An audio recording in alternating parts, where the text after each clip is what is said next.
Hey everyone, welcome back. In this video, I'll show you how to free up disk space with WizTree step by step.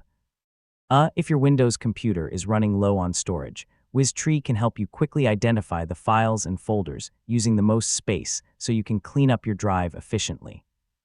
So let's get started. First, open WizTree on your computer. If Windows asks for administrator permission, click Yes to allow the application to scan your drives completely.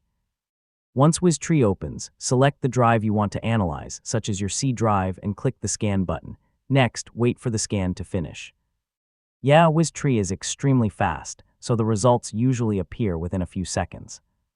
After the scan, review the folder tree, file view, and the visual tree map to identify the largest files and folders taking up valuable storage space.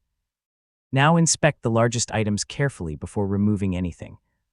Look for old downloads, duplicate files, large videos, installation files, or other data you no longer need. Avoid deleting Windows system files or application files unless you're absolutely sure they're safe to remove. Once you've found unnecessary files, you can right-click them to open their location, move them to another drive, or delete them.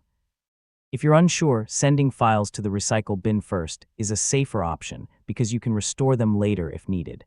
After cleaning up, run another scan to see how much space you've recovered. You can repeat this process regularly to keep your storage organized and prevent your drive from filling up over time. And that's it.